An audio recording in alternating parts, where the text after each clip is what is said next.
Okay, फिर से कुछ important concept and some important questions discuss करते हैं। क्वेश्चन नंबर 4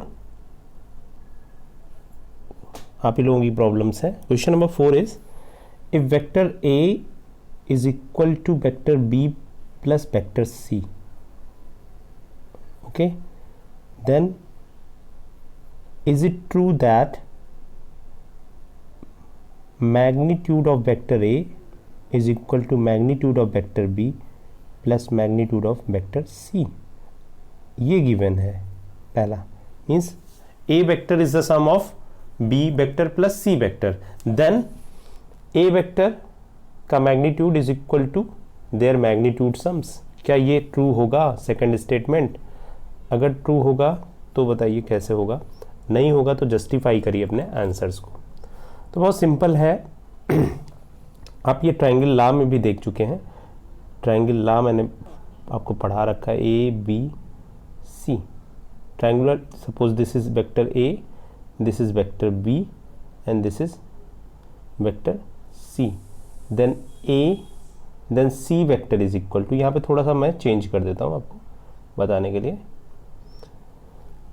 क्या चेंजेस करूँगा, ये वेक्टर और ये वेक्टर हम चेंज कर देते हैं अकॉर्डिंग टू सिचुएशंस ले लेते हैं। यहाँ पे this is B vector, this is C vector and this is A vector. अभी आपको मालूम है ए वेक्टर, अब यहाँ से क्लियर है बी और सी का सम ए के इक्वल होगा। This is the triangle law, okay. But जब हम मैग्नीट्यूड की बात करते हैं, if you talk about the magnitude, what is meaning of magnitude? Magnitude की मीनिंग मीन्स साइड्स, साइड की लेंथ। तो आप सभी जानते हो, लोअर क्लासेस में भी पढ़ा है कि sum of two sides of in case of triangle sum of two sides, ये साइड की लेंथ को रिप्रेजेंट करते हैं। मैग्नीट्यूड स्केलर क्वांटिटी है, is always greater than the third side. तो ये तो कभी इक्वल हो ही नहीं सकता है। और एग्जांपल्स भी ले लीजिए, सपोज करिए आपने ये भी प्रॉब्लम हो रही है आपको यहाँ भी, बट ये this is the simple one. Example ले लीजिए, सपोज वेक्टर आई प्लस वेक्टर जे, कौन सा वेक्टर होगा? आई प्लस जे के इक्वल होगा, सिंपल। बट इनके क्या अलग अलग मैग्नीट्यूड इसके इक्वल है, that means vector I plus vector J, is it equal? ये कभी इक्वल होंगे ही नहीं। क्यों? आप वेक्टर आई का मैग्नीट्यूड मीन्स यूनिट, ये भी यूनिट ही होगा, और इसका magnitude 1 square plus 1 square root 2, ये कभी इक्वल नहीं होंगे, ठीक है। इनफैक्ट वही रिजल्ट आ रहा है, I plus J is greater than always. तो ये आपने बस कंट्राडिक्शन कर देना। अगर suppose the certain statement is wrong, then I will contradict using the examples, simple one. तो आराम से पढ़िए, कोई प्रॉब्लम नहीं, बहुत सिंपल होते हैं वेक्टर्स। थोड़े क्वेश्चंस आप कर लीजिए, फिर सेकेंड राउंड में जब रिवीजन करिएगा फिर करिएगा। Next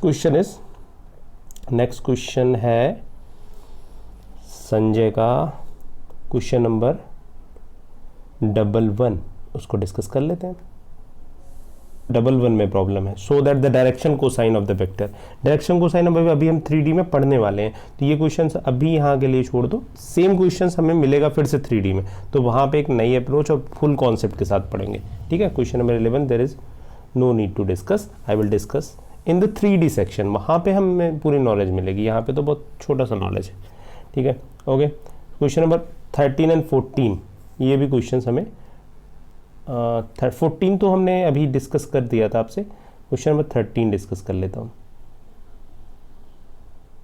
of vector I plus J plus के, आई प्लस जे प्लस के जो वेक्टर है, इसका स्केलर प्रोडक्ट करना है हमें, इस वेक्टर का आई प्लस जे प्लस के का, okay, with unit vector, unit vector के साथ। अब यूनिट वेक्टर कहाँ से मिलेगा? along the sum of the vector, इन दोनों वेक्टर्स का एडिशन करना है पहले तो, फिर इनका यूनिट वेक्टर बनाना है, फिर जो यूनिट वेक्टर आएगा उसका क्या करना है, हमें आई प्लस जे के साथ प्रोडक्ट करना है। ये आपको समझ में आ गया, थोड़ा सा किसी को प्रॉब्लम आ रही है, फिर वहाँ से हमें लैम्डा की वैल्यू फाइंड आउट करनी है, ओके। क्योंकि क्वेश्चन इज, फिर से एक बार क्वेश्चन देख लो, scalar product of vector, scalar product of this vector with a unit vector along the sum of the vector is equal to 1, ये कंडीशन गिवन है। Then find the value of lambda. Okay, start करते हैं इस question को। Okay, question number 15 भी हम discuss कर लेंगे आफ्टर 13 कर लेते हैं। Okay, question is i plus J plus K, ये वेक्टर है, इसका डॉट प्रोडक्ट लेना है unit vector in the direction of sum of the vectors, इस वेक्टर और इन दोनों वेक्टर्स के। ये देखिए 2 वेक्टर्स और गिवन है क्वेश्चंस में, इन दोनों का एडिशन करना है, फिर उनका यूनिट वेक्टर बनाना है, फिर जो भी होगा इसके साथ डॉट प्रोडक्ट करना है। Okay, this is the question. और डॉट प्रोडक्ट किसके इक्वल पुट करना है? 1 के इक्वल। और पर्पस क्या है? हमें लैम्डा फाइंड आउट करना। तो ये पूरा सिंपल सा क्वेश्चन है। तो suppose this is A and this is B, तो दोनों का पहले हम एडिशन कर लेते हैं, ए प्लस बी वेक्टर्स है, तो थोड़ा सा इनको रिस्पेक्ट दे देते हैं वेक्टर्स के लिए। ये दोनों का एडिशन करते हैं, lambda plus 2 I plus 6j minus 2k, addition हो गया। अब यूनिट वेक्टर, इसका यूनिट वेक्टर क्या होगा? इसी के मैग्नीट्यूड से डिवाइड कर दो, यूनिट वेक्टर बन जाएगा, सिंपल। ये सब तो बहुत सिंपल है, बस कैलकुलेशंस आपको करनी है। So lambda plus 2i plus 6j minus 2k and we have to form the unit vector. So unit vector बना लेते हैं, lambda plus 2 whole square plus 36 plus 4, तो ये यूनिट वेक्टर बन गया। अब इसी का हम प्रोडक्ट करते हैं किसके साथ में? जो गिवन वेक्टर था i प्लस जे प्लस के, और प्रोडक्ट किसके इक्वल होना चाहिए? डॉट प्रोडक्ट 1 के इक्वल होना चाहिए। सो डॉट प्रोडक्ट करते हैं। अब जब हम डॉट प्रोडक्ट कर लेंगे इसका, यहीं पे मैं डॉट प्रोडक्ट कर ही लेता हूँ आपसे। जब डॉट प्रोडक्ट आप करोगे लैम्डा प्लस 2, यहाँ पे डॉट प्रोडक्ट होगा, ध्यान से देखना, तो i का i के साथ होगा तो लैम्डा प्लस 2, j का j के साथ होगा दैट इज 6 एंड k का k के साथ -2 अपॉन तो स्केलर है एज इट इज, कॉपी कर लेते हैं यहाँ पे, lambda plus 2 whole square plus 40, और ये कितना होना चाहिए? u1 के इक्वल होना चाहिए। ये सारी क्वेश्चन में गिवन। मैंने क्या किया, ये यूनिट वेक्टर जो मिला हुआ था इसको हमने प्रोडक्ट किया किसके साथ? i प्लस जे प्लस के के साथ, and this is the result. Okay, simplify करते हैं, क्रॉस मल्टीप्लाई कर लो, लैम्डा प्लस 2 और यहाँ पे 6 minus 2 that is plus 4 is equal to under root lambda plus 2 whole square plus 40, both side square कर देते हैं।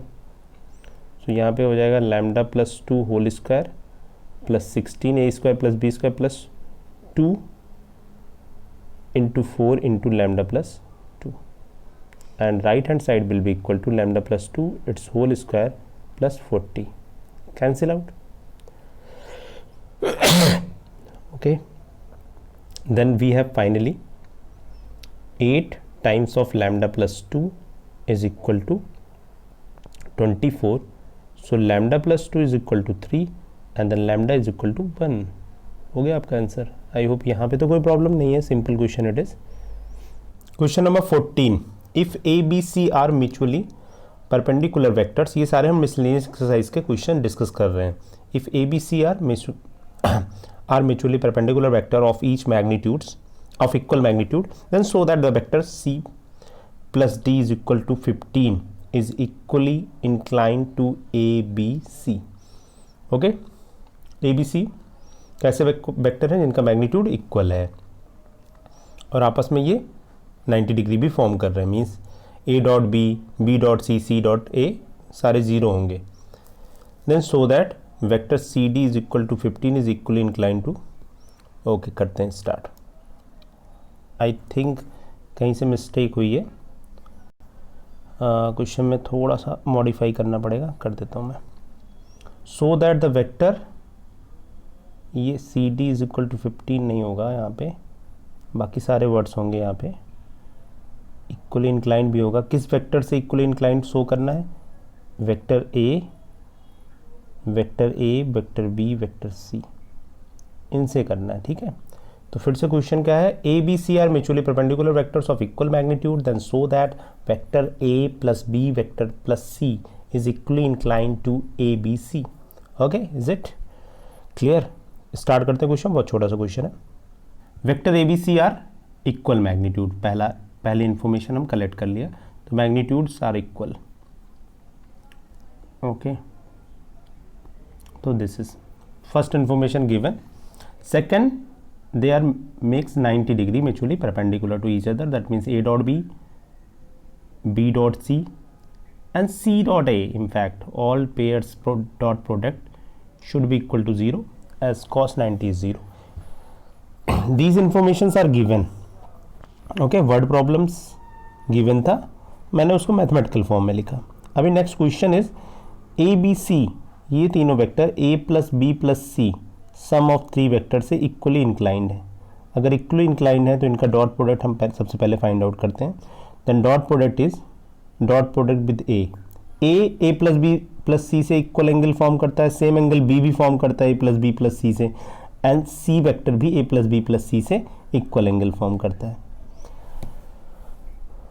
ओके, सो डॉट प्रोडक्ट करते हैं. डॉट प्रोडक्ट क्या होगा? A dot A plus B dot A plus C dot A D. Okay, and ये तो मैंने राइट हैंड साइड में एक्सपेंशन किया डॉट का, और as per the rule of dot product magnitude of A plus B plus C into magnitude of B into cos theta. In fact a angle form कर रहा है theta 1, so we have to take theta 1. Okay, then cos theta 1 is equal to A dot A mod of A square, ये हम पढ़ चुके हैं. Same vector कितना form करेगा? मॉड ए स्क्वायर, क्योंकि कॉस 0 होगा वहाँ पे. कॉस 0 की वैल्यू कितनी होती है? 1 होती है. Plus B dot A and C dot A, ये तो 0 हो जाएंगे, upon A plus B plus C magnitude into mod A. Mod a square numerators and cancel out denominator, and finally we have mod a upon a plus b plus c. This is the cos theta. In the same manner, if we find cos theta 2, तो a के place पे b आ जाएगा. तो this is equal to mod b upon a plus b plus c, its modulus. देखो changes कहाँ आएंगे. यहाँ पे मैं स्टार्टिंग में मैंने a plus B plus C dot A लिया हुआ है, अभी यहाँ पे डॉट बी आ जाएगा, न्यूमरेटर में भी बी हो जाएगा, डिनोमिनेटर तो सेम रहेगा. In the same manner if we take the dot product with C vector, then we have mod C is A plus B plus C. Look at this, denominator सारे के same है, numerator ए B सी अलग है, but numerator starting में आपके पास condition थी कि इन तीनों के मैग्नीट्यूड्स इक्वल हैं. This is given A B C are the vector of equal magnitude, starting में मैंने लिखा हुआ है. द सेम अगर मैं यहाँ पे यूज़ करूँगा तो these values are equal. That means cos theta 1 is equal to cos theta 2 is equal to cos theta 3. If these 3 are equal, that means theta 1 is equal, theta 2 is equal, theta 3 is equal. That means A B C are equally inclined with A plus B plus C. Okay, thanks to